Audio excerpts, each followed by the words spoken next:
내게 말하라. 율법 아래 있고자 하는 자들아, 율법을 듣지 못하였느냐? 기록된 바 아브라함에게 두 아들이 있으니 하나는 여종에게서, 하나는 자유 있는 여자에게서 낳았다 하였으며, 여종에게서는 육체를 따라 낳고 자유 있는 여자에게서는 약속으로 말미암았느니라. 이것은 비유니 이 여자들은 두 언약이라. 하나는 신의 산으로부터 종을 낳은 자니 곧 하갈이라. 이 하갈은 아라비아에 있는 신의 산으로서 지금 있는 예루살렘과 같은 곳이니 그가 그 자녀들과 더불어 종노릇하고, 오직 위에 있는 예루살렘은 자유자니 곧 우리 어머니라. 기록된 바 잉태하지 못한 자여 즐거워하라. 상고를 모르는 자여 소리질러 외치라. 이는 홀로 사는 자의 자녀가 남편 있는 자의 자녀보다 많음이라 하였으니, 형제들아, 너희는 이삭과 같이 약속의 자녀라. 그러나 그때 육체를 따라 낳은 자가 성령을 따라 낳은 자를 박해한 것 같이 이제도 그러하도다. 그러나 성경이 무엇을 말하느냐? 여종과 그 아들을 내쫓으라. 여종의 아들이 자유 있는 여자의 아들과 더불어 유업을 얻지 못하리라 하였느니라. 그런즉 형제들아, 우리는 여종의 자녀가 아니요 자유 있는 여자의 자녀니라. 아멘. 우리 함께 오늘 말씀 제목 함께 살펴보도록 하겠습니다. 제목 다 함께 시작. 우리의 불안에 이유가 있지만 우리의 기대에도 근거가 있다. 물론 일부와 같은 말씀이지만 저는 처음 전하는 것 같이, 처음 듣는 것 같이 들으시고, 저 처음 전하는 것 같이, 어차피 유튜브에 올라가는 건 지금 하는 게 올라가는 거거든요. 그래서 처음 전하는 것 같이 함께 또 전하도록 하겠고요. 우리가 이제 개척 교회로서 이렇게 예배를 지금 만들어가는 과정 가운데 사실 이제 이게 예배 디렉팅 하시는 분이 아직 없기 때문에 우리가 아직 약간의 좀 우왕좌왕하는 그런 지점들이 있는데, 이제 하나씩 자리를 잡아가면서 또 우리가 하나님께 드려지는 예배가 또 정성을 다하여서 또 물 흘러가듯이 잘 이렇게 또 드려지는 예배가 되기를 기대하고요. 2부 예배 때 오늘 그 질문지를 나눠보셔서 어떠셨어요? 네, 좀 이렇게 커뮤니케이션이 되시던가요? 네, 좋습니다. 그래서 1부와 2부에 이런 좀 차이가 있고요. 지난주에 말씀 후에 찬양을 이렇게 해보니까 그래도 말씀 전에 하는 게 흐름이 좀 낫겠다 싶어서 오늘 이제 이렇게 해왔습니다. 이제 이렇게 저렇게 우리가 해가면서 지금 그런 시점들을 잡아가는 시간이다라고 볼 수가 있겠습니다. 지난주에 보니까요, 제가 지난주에 1부를 드리고 2부를 드렸잖아요. 그러니까 확실히 중간에 식사를 하셨잖아요. 그래서 여기 앉아 계시는 분들이 약간 눈이, 그러니까 완전 반짝, 1부는 확실히 반짝반짝 하시거든요. 근데 2부가 되시니까 약간 피가 밑으로 가셔가지고, 원래 이게 모든 교회가 오후 예배가 이제 마의 오후 예배인데, 우리는 또 이제 설교가 이제 반복되는 오후 예배인데, 자, 우리가 한번 잘 이렇게 한번 해보도록 하겠습니다. 그래도 뭐 시간이 지나서 이렇게 들어도 이 남는 거는 다 남아 있으니까요. 한번 좋을 것 같고요. 자, 우리 오늘 말씀 결론부터 함께 읽어보시겠습니다. 다 함께 시작. 우리는 약속을 받은 사람들입니다. 그러므로 느긋한 열정을 가질 수 있습니다. 네, 우리는 약속을 받은 사람들이죠. 그러므로 느긋한 열정을 가질 수가 있습니다.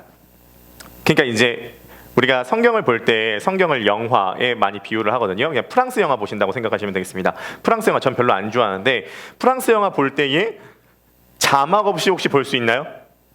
자막 없이 프랑스 영화를 볼 수 없죠. 그래서 영상이 있으면 그 영상을 해석해주는 자막이 필요합니다. 성경을 이렇게 비유할 수 있습니다. 구약은 영상이고 신약은 자막인 거예요.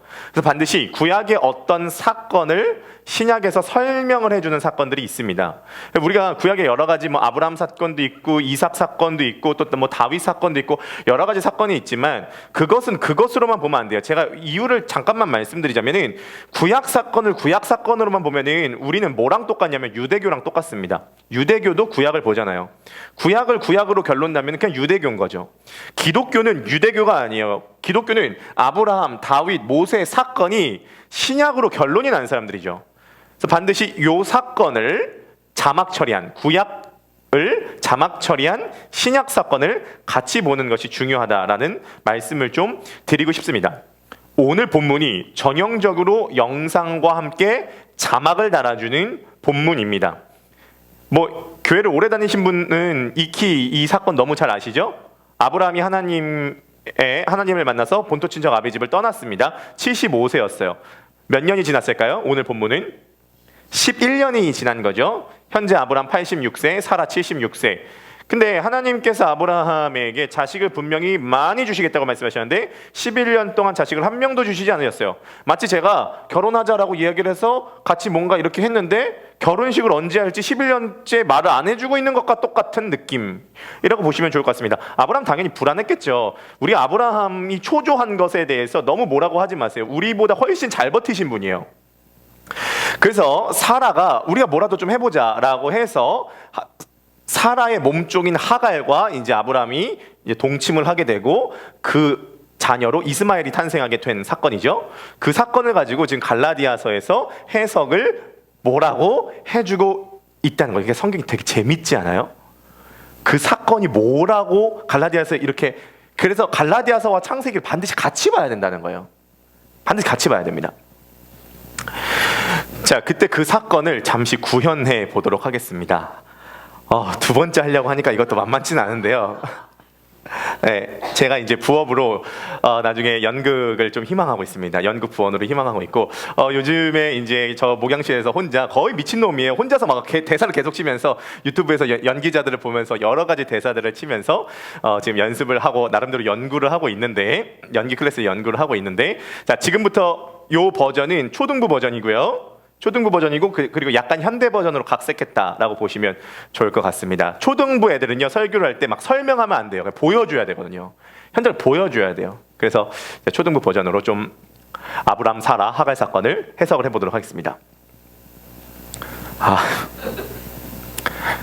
임자 미안하구려. 내 임자에게 자식을 낳아줄 자신이 없어. 내 나이가 86세요. 요즘 비뇨기과에 문제가 있는가? 요실금인 것 같아. 뭐가 자꾸 새어. 너무 추워서 여름에도 긴팔을 입어야 돼. 벌벌 떨려. 여보, 신경 쓰지 마세요. 저도 올해 나이가 76세. 아이고 말하기도 민망스러워라. 76세인데 어찌 아기를 낳아요.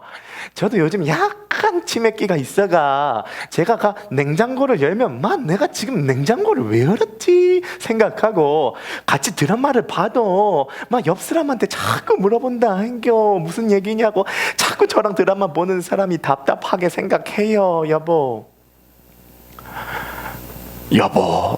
하나님께서 나에게 하늘의 별과 같이 많은 자식을 주시겠다 말씀하셔서 11년 전 모든 것을 버리고 쫓았는데 아직 자식이 한 명도 없어. 어떨 때 내가 정말 하나님의 인도하심을 받고 있는 것인지 의심이 들 때가 있다오. 혹시 내가 신기로를 쫓고 있는 건 아닌지. 여보, 우리도 뭐라도 해야 되지 않겠어요? 제 몸종 중에 하갈이라고 있는데 걔가 참 괜찮아요. 싹싹하고 아주 좋아요. 걔랑 어떻게 좀 한번 해보이소. 하갈이가 몇 살이요?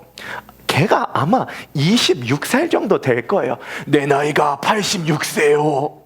86세 26살을 감당할 자신이 없어. 여보. 아이고 여보, 아내 얘기 들어서 손해볼 거 없다 아인겨. 한 번만 들어보이소. 현대나 고대나 다 남편은 아내 말을 듣기 마련이죠. 그래서 이제 이 사라의 계획으로 사라의 몸종인 하갈이 아브라함에게 들어가게 된 것입니다. 내 이름은 하갈, 나이는 26세. 여자가 가장 꽃다운 나이라고 불려질 때지. 나 지금은 비록 몸종이지만 나름 야망 있는 여자라고. 참고로 하갈이 야망 있다라는 얘기는 안 나옵니다. 약간 각색한 거예요. 나 참고로 야망 있는 여자라고. 드디어 나에게도 기회가 왔어. 오늘 사모님의 부탁으로 영감에게 들어간다. 그래서 하갈이 이제 아브라함에게 들어간 거죠. 약간 야망이 있다라고 제가 해석을 한 이유가 뭐냐면 하갈이 임신을 하고 난 다음에 사라를 무시한 걸 보니까 약간 그런 좀 마음이 있지 않았겠는가 추측해 볼 수 있다는 거죠. 자, 문제가 여기서부터 생겨나기 시작을 했습니다. 사라가 분명히 자기가 추천해서 하갈이 들어가서 임신을 한 거거든요. 근데 문제가 생겼습니다. 자, 아브람과 사라가 임신하지 못했을 때에 그때 당시에 남자 문제였을까요? 여자 문제였을까요? 모르죠. 남자 문제인지 여자 문제인지 누가 문제인지 모르는 것입니다. 자, 그런데 하갈이 임신하자마자 자연스럽게 문제는 누가 문제였다라고 추론될 수 있죠? 사라가 문제였다고 추론될 수 있죠. 그래가지고 막 예를 들어서 생각을 해보세요. 사라가 약간 부뚜막이 들어가려고 하는데 몸종들이 막 얘기하는 거 들리는 거예요. 어머 하갈이 임신했대. 야, 그러면은 주인 어르신은 괜찮은데 사모님이 문제 있었던 거 아니야? 이런 얘기가 들리는 거죠. 자, 문제가 하나 더 있습니다. 이 하갈이요, 임신을 하니까 자신의 집 주인 사라를 무시하기 시작한 거죠. 사모님, 김치 같은 것 좀 담가 먹지 마세요. 냄새나게. 요즘 누가 김치 담가 먹어요? 사 먹지, 홍진경 김치. 그리고요, 저보고 자꾸 오라가라 하지 마세요. 저요, 임신한 여자예요. 임신한 여자. 아이고, 마, 시대가 많이 틀려졌구만. 마, 말대꾸도 따박따박하고 막. 사모님, 한국어 공부 좀 다시 하셔야 될 것 같아요. 시대가 틀려진 게 아니라 달라진 거예요. 달라진 거. 아이고, 마, 내가 나가 죽어야지. 마, 여보, 얘기 좀 하이소. 일로 와 보이소. 임자, 요즘 좋아. 요즘 해춘 난 것 같아. 기운이 넘쳐. 나 요즘에 겨울에도 계곡물 들어갈 수 있을 것 같아, 여보. 역시 당신 말 듣길 잘했어. 기운이 넘치오. 당신은 아무것도 몰라요. 임신 못한 여자 맛 서러워서 살겠나? 하갈이 전연을 내쫓든지 마, 내가 나가 죽든지 당신이 알아서 막 선택하이소. 막. 그러니까 이제 하갈이 내쫓게 될 위기가 된 거죠. 하나님께서 이것을 보고 정리를 해주십니다. 사라가 이 집 주인의 주인이니까 하갈, 네가 순종해야 된다 라고 해서 일단락이 돼요. 사라도 좀 화가 멈춰진 것 같았죠. 그로부터 14년이 지났습니다. 아브라함 100세, 사라는 90세였죠. 불가능을 가능케 하신 하나님, 약속을 지키시는 하나님, 없는 중에 바랄 수 없는 중에 바라고 없는 것을 있는 것으로 부르시는 하나님께서 약속하신 씨앗을 임신하지 못한 사라 90세에 주십니다. 드디어 약속의 씨앗인 이삭이 태어나게 된 거죠. 하갈이 사라를 막 대드는 것은 이제 일단락이 되는데 그 다음 두 번째 문제가 생겨나기 시작을 했습니다. 우리 사진을 한번 보여주실까요? 두 번째 사진. 이삭이 커가면서 첫째 아들 이스마엘이 이삭을 학대하기를 시작한 것입니다. 야 이삭이 일로 와봐. 야 인사 안 하냐? 야 많이 편했지 요즘에. 나 때는 진짜 선배들 눈도 못 마주쳤네. 야 대답하라고. 야 딱 말해 얼마 있어. 그냥 말해. 네가 얼마 있냐고. 이스마엘 형, 나 돈 한 푼도 없어. 나 돈 없어 오늘은. 나 진짜. 야, 내가 제일 싫어하는 베이비가 누군 줄 알아? 난 공부 못하는 베이비는 좋아해. 걔네들은 정감가거든. 내가 진짜 싫어하는 베이비가 누군 줄 알아? 니같이 거짓말하는 베이비. 야, 그냥 네가 정해. 몇 대 맞을래? 몇 대 맞을지 그냥 네가 딱 정해. 얼마에 몇 대 맞을래? 형, 이스마일 형 한 번만 봐줘. 나 오늘 진짜 없어. 엄마가 요즘 나한테 용돈 안 줘. 나 진짜 헷갈리게 만드네. 야, 그러면은 오늘 네 엄마 사라 엄마 그 지갑에서 5만 원 꺼내갖고 저녁 6시에 상술이 나면 앞으로 와라. 야, 똑바로 해라. 아버지한테 들키면 오늘 네 완전 요단강에 파묻히는 날이야. 야, 대답하라고. 내 눈 보라고. 이제 이 이스마엘이 이삭을 학대하는 것을 보니까 사라가 이제 이걸 못 참겠는 거죠. 그래서 아브라함한테 얘기하는 겁니다. 저 하갈이랑 이스마엘 쫓아내든지 어떻게 하든지 내가 죽든지 당신 빨리 선택하이소. 아브라함이 너무 고민된 겁니다. 왜냐하면 이스마엘도 아브라함이 사랑하는 아들이었고 하갈도 정이 붙었겠죠. 하나님께서 아브라함에게 말씀하십니다. 고민하지 말고 걱정하지 말고 이삭과 이스마엘은 유업을 같이 얻지 못한다. 내쫓아라. 그들은 내가 따로 보살피거다.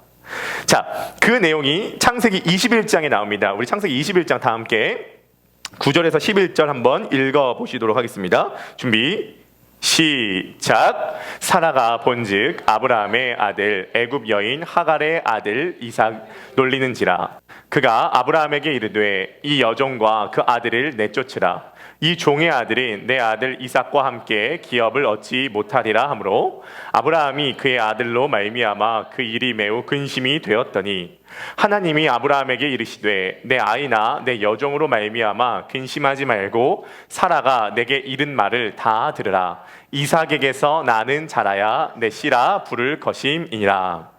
아멘. 하나님께서 아브라함에게 이스마엘 내쫓으라 이렇게 이야기를 하시는 거죠. 자, 그런데 이 장면, 창세기 16장과 21장에 나오는 이 장면을 바울이 매우 흥미롭게 해석합니다. 뭐라고 해석을 하냐면 지금 사라와 하갈은 두 언약을 상징한다는 거예요. 하갈이 상징하는 것은 신의 산, 사라가 상징하는 것은 하늘에 있는 예루살렘이라는 것입니다. 자, 성경적 배경 지식이 있으신 분은 알 것입니다. 신의 산은 어떤 곳이냐면 모세가 율법을 받아온 곳입니다. 자, 그래서 하갈은 인간의 노력이 들어가야 되는 율법을 상징하는 거고, 사라는 하나님의 약속과 은혜를 상징한다라고 보여지는 것이죠. 근데 여기서 굉장히 중요합니다. 바울이 지금 얘기하는 건 뭐냐면 바울 기점으로 2000년 전, 우리로 보면 4000년 전 아브라함 시대에 이스마엘이 이삭을 학대했던 것처럼 오늘날에 율법이 약속을 학대한다는 것입니다. 율법이 은혜를 학대한다는 것입니다. 자, 율법 뭐죠? 자, 간단한 공식 알려드리도록 하겠습니다. 율법은 뭐냐면 너가 순종해라, 그러면 내가 너에게 복 주겠다. 조건문입니다. 그럼 은혜는 뭐냐? 내가 너에게 선물을 주겠다. 그러므로 너는 나를 따라올 수 있다. 이게 은혜입니다. 갈라디아 지역에 있는 거짓 교사들이 얘기한 것이 이것입니다. 예수 그리스도를 믿음으로 구원받는 건 맞다. 그러나 너가 하나님의 복과 구원을 얻기 위해서 너가 먼저 순종해야 된다. 너가 먼저 행해야 된다. 이것은 조건적이다 라고 이야기를 하는 것이죠. 거짓 교사들이 약속의 자녀들에게 그렇게 얘기를 해서 학대하는 것은 마치 4000년 전 아브라함의 아들 이스마엘이 이삭을 학대하는 것과 똑같다는 것입니다. 그리고 이것은 굉장히 중요한 문제인데 아브라함 시대나 갈라디아 바울 시대뿐만이 아니라 오늘날 지금 이 시대에도 율법은 약속을 공격합니다. 율법은 내가 순종하지 않으면 저주를 받고 순종하지 않으면 복을 얻지 못합니다. 나에게 달려있다라고 생각을 합니다. 나에게 달려있다라고 생각하는 것은 자연스럽게 불안으로 연결이 되고요. 약속은 하나님께서 이루신 걸 내가 받는 것이기 때문에 기대와 안정감으로 이어지게 된다라는 것이죠. 자, 그러므로 오늘 바울이 갈라디아에서 선언하는 것은 이것입니다. 너희는 율법을 통하여서 난 이스마엘이 아니라 이삭과 같이 약속의 자녀다. 우리 옆에 분 바라보시면서 한번 인사하시겠습니다. 선생님은 이삭과 같이 약속의 자녀입니다. 불안을 붙들지 말고 약속을 붙드시기를 축복합니다. 우리는 이스마엘 같은 자녀가 아니라 이삭과 같은 자녀이죠. 사실은 그렇습니다. 아브라함이 하갈을 선택하는 것도 나름의 이유가 있겠죠. 워낙 불안한 상황 가운데 너무 하나님의 약속이 더디게 이루어지다 보니까 그런 어떤 하갈 같은 선택을 한 거죠. 한번 질문 한번 드려보도록 하겠습니다. 성도님들의 삶의 여정 가운데 하나님의 약속이 순간 흔들려서 내가 선택한 하갈이 있습니까? 내가 선택한 하갈. 그리고 그 내가 선택한 그 하갈은 반드시 열매를 맺게 된다는 거예요. 그 열매가 이스마엘이죠. 그래서 아브라함 평생에 있어서 가장 큰 짐이 이스마엘과 하갈이라고 하는 짐이었습니다. 그리고 그것은 생각보다 굉장히 오래 갔어요. 요즘 보면 이스라엘과 하마스가 전쟁을 하지만, 물론 이스라엘과 하마스는 여러 가지 정치적이고 사회적이고 경제적인 문제 때문에 전쟁을 하지만 사실은 그 출발이 이삭과 이스마엘의 계보부터 시작을 한다라는 것을 알고 있죠. 아브라함이 순간 불안해서 약속이 흔들렸을 때 선택한 것은 생각보다 우리들의 삶에 오랫동안 영향을 미친다는 것입니다. 우리가 약속을 신뢰하면은 그 신뢰한 상태에서 뭔가 선택을 해 나갈 수 있는데, 우리가 그것을 신뢰하지 못했을 때에 뭔가 조급한 심령으로 선택한 모든 것은 반드시 어떤 이상한 열매들을 맺어가게 된다는 것입니다. 우리 입장에서도 할 말은 있죠. 우리 입장에서도 할 말은 있어요. 제가 이번 주에 설교를 준비하면서 계속적으로 마음속으로 떠올렸던 이미지는 이것입니다.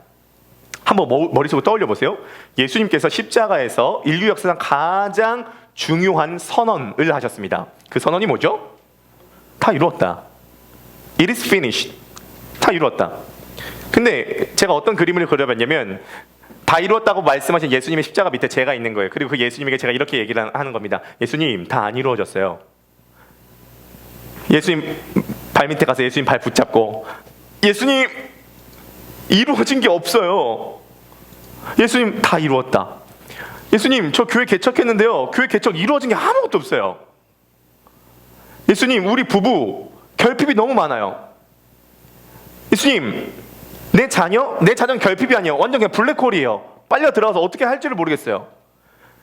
예수님, 재정적으로도 이루어진 게 아무것도 없어요. 예수님, 그거는 다 그렇다 치더라도 내 마음도 뭔가 어딘가 결핍이 있어요. 뭔가 구멍이나 있어요. 자, 그러면 이게 진짜 이상한 문제인 거예요. 이게 진지하게 생각해서 진짜 이상한 문제인 겁니다. 예수님은 분명히 다 이루셨다, 다 이루었다 얘기하셨고, 나는 다 안 이루어졌고, 이 갭 차이를 어떻게 해석을 하냐는 것이죠. 예수님 헛소리 하신 겁니까? 아니면 예수님께서 다 이루셨다라고 말씀하신 것은 단순히 엄청 큰 얘기, 역사적이고 영적인 얘기고, 나의 어떤 소소하고 실제적이고 현실적이고 구체적이고 내가 눈앞에 당면한 내 관심사랑은 상관이 없는 그런 문제인가요? 전 그렇지 않다고 생각하거든요. 무조건 예수님을 믿으면 내가 돈을 잘 벌게 된다, 예수님을 믿으면 갑자기 뿅 하고 부부가 행복해진다, 이 얘기를 하는 것이 아니라 뭔가 그 정신이 흘러내려와야 되는데, 뭔가 다 이루었다라고 말씀하신 그것이 나에게 흘러오지 않는 지점이 있다는 거죠. 그러니까 둘 중에 하나입니다. 다 이루었다 말씀하신 예수님의 말씀이 헛소리든지, 그 전달되는 과정에서 문제가 있었던지, 아니면 내가 그것을 믿지 못하든지. 우리가 이삭과 같이 약속의 자녀, 약속이라는 건 지키는 거거든요. 그러면 그 지키는 것의 핵심이 뭐냐면, 약속은 이미 성취됐어요. 약속은 예수 그리스도의 십자가 위에서 다 이루었다 했을 때 하나님께서 우리에게 약속하신 그 모든 약속은 성취가 된 겁니다. 이삭은 약속이 성취된다라고 하는 것의 예고편으로 보여준 거고, 그 모든 본편은 십자가 위에서 다 이루어진 거거든요. 자, 그럼 약속은 이루어졌다는 전제하에 그걸 누리고 계십니까? 제가 복음을 생각을 하고 교회를 했지만 이게 쉽지가 않은 게, 되게 쉬운데 되게 어려운 게, 우리는 뭔가 결핍이 작동이 되어서 뭔가 더 이루려고 하는 게 아니거든요. 결국 기독교란 뭐냐면, 다 이루어진 걸 받아서 누리면서 감격하여서 이 에너지로 행하면서 나타난 열매들인 거거든요. 뭔가 내 마음 가운데 뭔가 부족해서 이것을 채워가지고 내가 돈을 더 벌까? 아니면 내가 교회를 부흥시킬까? 아니면 내가 좋은 사람이랑 결혼해야 되나? 내가 자식을 잘 키워야 되나? 이게 아니라 이미 충만하게 받은 뭔가를 가지고 그것을 누리면서 그것이 터져 나와서 그 에너지로 나가서 뭔가를 하니까, 그러면 돈이 더 잘 벌릴 수도 있겠죠. 하지만 못 벌릴 수도 있겠지만 더 잘 될 가능성이 크다고 봅니다. 그런 관점으로 내가 자녀를 대하고 그런 동기와 에너지로 내 삶을 이끌어 나가는 거죠. 뭐든지 에너지 싸움인데, 오늘날도 율법은 우리들을 불안케 만들어요. 뭔가 내가 이루어지지 않은 뭔가 때문에, 결핍 때문에 어떤 조건을 충족시키려고 뭔가 쫓아가게 만들어요. 그 결과는 이스마엘이요. 하지만 약속은, 은혜는 이미 다 이루어졌고, 이미 승리가 보장이 되었고, 이미 끝이 되었고, 예수 그리스도가 다 이루셔서 그것을 너가 받아서 그 받은 것으로 충만해서 그 에너지로 이제 나가면 된다라고 얘기를 하는 거예요.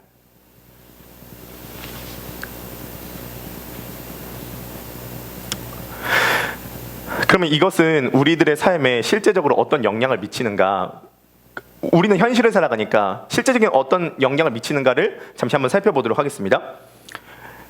제가 생각을 했을 땐 그것입니다. 창의적이고 변화가 일어나기 위해서는 겉으론 열정적이어야 되는데 속은 느긋해야 된다고 생각하거든요. 저는 오늘 이것을 느긋한 열정이라고 표현하고 싶어요. 느긋한 열정. 제가 이제 요즘 보는 책 중에 픽사 스토리라고 하는 책이 있는데, 픽사 아시죠? 애니메이션 만든 토이스토리, 인사이드 아웃, 몬스터 주식회사와 같은 책을 영화를 만든 곳입니다. 그 픽사 스토리의 영화를 만든 그 작가이자 감독이 쓴 책이 이제 픽사 스토리인데 굉장히 재밌습니다. 근데 이제 거기서 하는 얘기가 뭐냐면, 그 픽사가 정말 영화를 잘 만들어서 많은 사람들에게 감동을 끼쳤는데 그럼 어떻게 그렇게 만들 수 있었냐라고 했을 때 그분이 그렇게 얘기를 하더라고요. 진짜 혁신은 반복되는 실패에 대한 느긋함이래요. 그럼 띄워봐 주겠습니까? 한번 읽어보실까요? 시작. 진짜 혁신은 반복되는 실패에 대해서 느긋함을 가질 때 시작된다. 자, 이것은 게을르다는 말이 아니에요. 실패했다는 것은 뭔가를 하고 있다는 전제겠죠?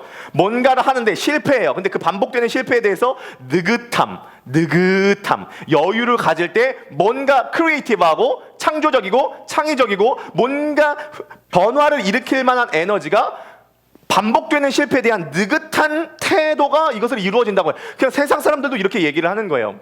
우리나라에서 가장 유명한 영화 감독 2명이 있죠. 봉준호, 박찬욱. 박찬욱 별로 안 좋아요. 그 영화가 너무 조금 약간 반기독교적인 느낌이 들어서 친절한 금자씨, 올드 뭐 이런 거 보면 좀 별로 안 좋아하는데, 아무튼 창의적인 감독인 것만은 확실해요. 박찬욱 감독의 가훈이 있대요. 그래가지고 그 딸이 학교 숙제로 그 가훈 적어가는 시간이 있었는데 적어갔다 선생님한테 혼나가지고 아버지한테 전화 와서 그걸 설명해주는 시간이 있었는데요. 그게 뭐냐면 박찬욱 감독의 가훈이 그거래요. 아님 말고. 이 뭐예요? 똑같은 얘기예요. 진짜 혁신은 실패에 대한 느긋함. 해보고 안 되면 뭐 아님 말고. 그러니까 그런 생각을 가지고 영화를 바라보니까 전 세계 영화 평론가들이 와, 어떻게 이런 영화를 만들어 하는 그러한 창조적인 생각들과 아이디어들과 의욕들이 나오게 된다는 것이죠. 비슷한 예시 굉장히 많습니다. 전 세계에서 상담을 통하여서 가장 많이 사람을 변화시킨 상담가가 독일에 계신데, 그분이 한 5천 명에서 1만 명 정도 변화시켰는데, 그분을 인터뷰한 내용을 봤습니다. 인터뷰한 사람이 이렇게 물어보는 거예요. 선생님께서 수많은 사람들을 상담을 통해서 변화시키셨는데 상담에 노하우가 있으십니까? 어떻게 그렇게 많은 사람들을 변화시키셨죠? 하니까 이 상담가가 노하우를 할 것도 없어요. 간단해요. 3글자만 기억하세요. 뭔데요? 천천히. 뭐죠?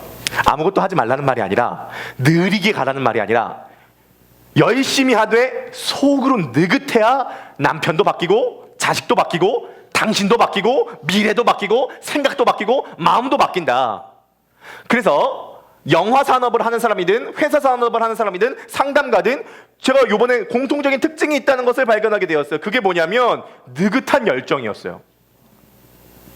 느긋한 열정.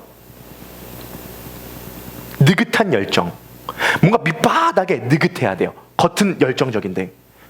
그러면 우리가 느긋할 수 있는 에너지가 어디서 오냐는 거죠. 저 밑바닥에서부터. 우리는 불안한 세대를 살고 있잖아요. 사실은 불안한 앞길이 어떻게 될지 모른다. 약간 이런 불안함이 있잖아요. 저도 목회를 하니까 이게 앞이 어떻게 될지 모른다. 약간의 그런 게 있을 수가 있잖아요. 근데 저 밑바닥에서부터 올라오는 느긋함을 가질 수 있는 비결은 뭐냐면 예수 그리스도께서 이미 다 이루었다.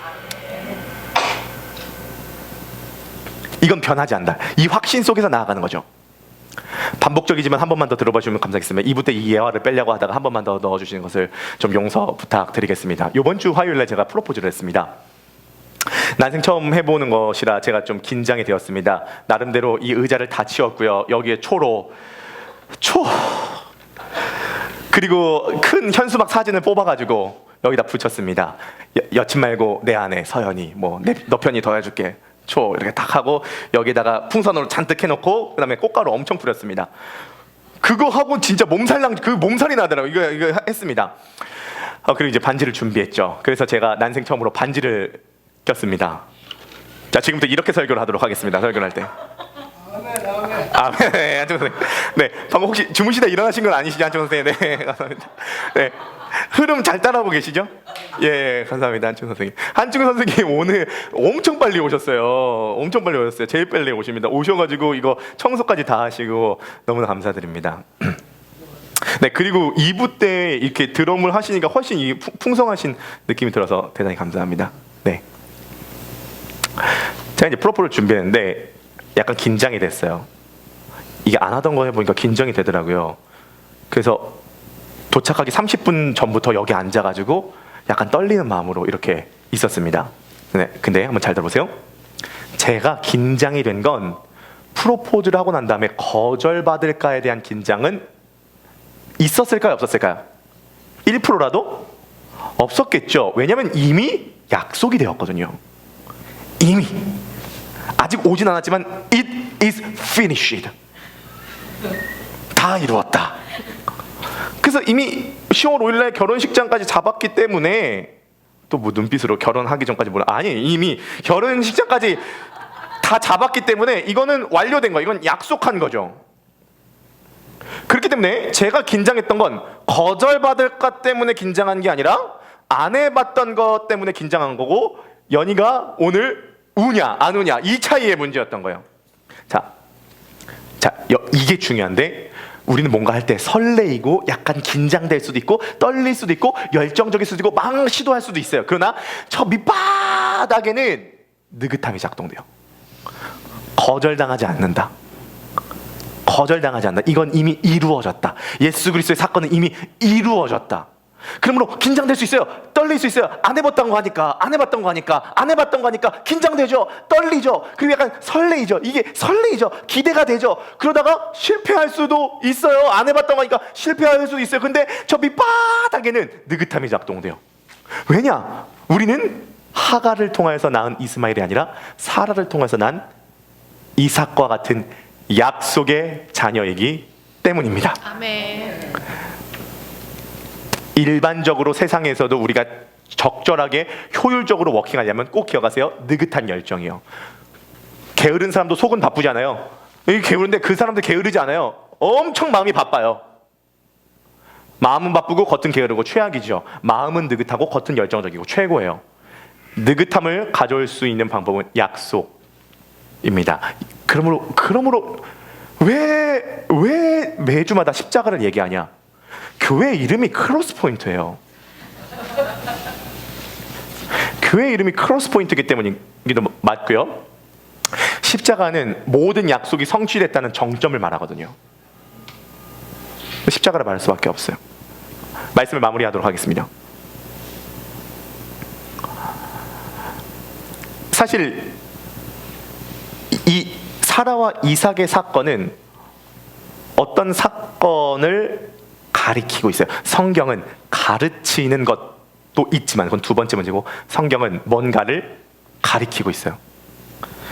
하나님은 25년 동안 사라에게 침묵하셨고 25년이 지나고 난 다음에 90세 된 도저히 아기를 낳을 수 없는 한 여자에게 약속의 씨앗을 주셨죠. 이건 뭔가 비슷한 사건이 하나 있어요.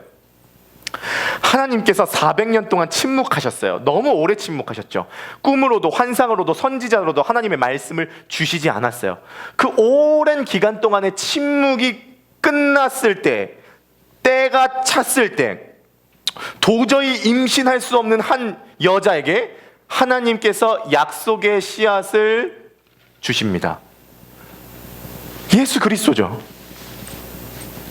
결국 사라와 이삭의 사건은 예수 그리스도를 가리키는 거예요. 그 예수 그리스도가 여자 아래, 율법 아래 나셔서 율법의 모든 요구를 이미 그분이 다 지키시고 그 율법의 완성을 이루시고 난 다음에 십자가 위에서 그 모든 의를 우리들에게 전가시켜 주셨죠. 그러므로 우리가 이삭과 같이 약속의 자녀가 될 수 있는 근거는 바로 예수 그리스도의 탄생과 생애와 십자가와 부활에 있다. 우리가 그분을 믿었을 때 우리는 이미 성취된 약속을 받는 존재가 되는 것이죠.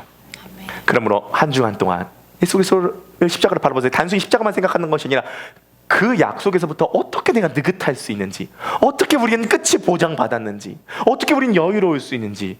그리고 많이 시도하세요. 다 해봐도 돼요. 우리 뭐 노방전도 나가잖아요. 노방전도 나가도 되고 안 나가도 되고 예배 1부로 해도 되고 2부로 해도 되고 다 해봐도 돼요. 실패에 대해서 느긋할 수 있어요. 많이 해봐도 돼요. 인생 망하지 않아요. 죽어도 천국이니까 망하지 않아요. 죽어도 천국이니까 마음껏 해보면 되는 거예요. 마음껏 실패돼서 느긋한 마음으로 할 때 교회도, 내 인생도, 우리 가정도 진짜 혁신이 그때, 진짜 변화가 그때, 진짜 행복이 그때, 진짜 그리스도의 생기와 생명의 강이 그때 흘러가게 될 줄 믿으시기를 주님의 이름으로 간절히 축복합니다.